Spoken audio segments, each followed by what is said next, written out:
we're going to talk about Aristotle. Aristotle was around the time of 384 to 321 BC. He was born in the northern Greek kingdom of Macedonia, and he was a student of Plato. He was a major founder of Western philosophy and education. While Plato was more idealistic in his views, Aristotle was realistic, or realism, which is a combined his scientific curiosity about nature with Plato's idealism. So even though he was a student of Plato, he didn't agree with everything that Plato taught.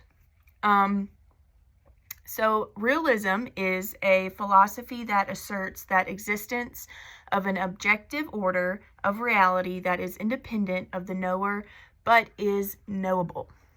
All right, so let's look at some of his philosophical ideas. Everything has a purpose and can be understood through its causes. Virtue is built through habit and balanced action, and knowledge begins with what we observe and classify.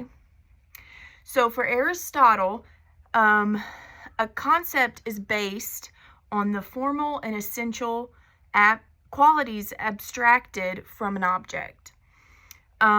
His method involved reviewing what was known about an area, a knowledge, certain things, identifying questions to be probed, carefully observing and collecting specimens, recording his findings, and then reaching some generalizations and conclusions. And a lot of these ideas and classifications we use in modern science today. He believed in dualism, which was the conception of reality that sees it in two parts.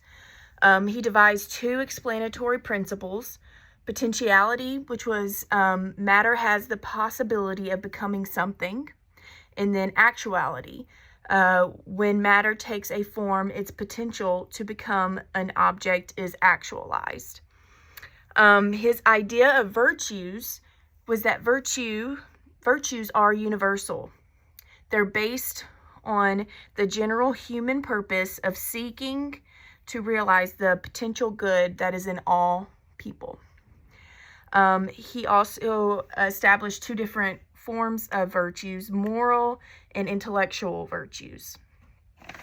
When it came to habits, one of the ideas that he put forth was a habit arises from the predisposition to want to do something or to take an action, and is formed by practice. Habits, right? It doesn't just happen. It's something that continuously is formed.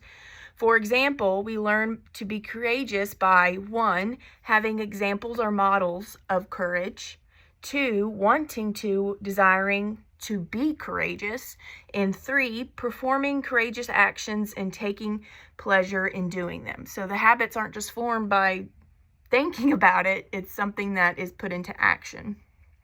Now, with education, he had a lot of influence on education.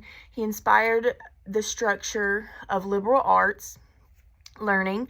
He established the foundations of logical reasoning, and he shaped the student-teacher model used in academies and universities. He believed there was much to know. He turned to lecturing, which is something we still use today. He turned to lecturing as a process of transmitting knowledge to students. He's saying that instruction should provide occasions for students to examine, to observe, and deal with objects. With the liberal arts, he created the system of classification of objects and of creating bodies of information. And this helped organize liberal arts and sciences today.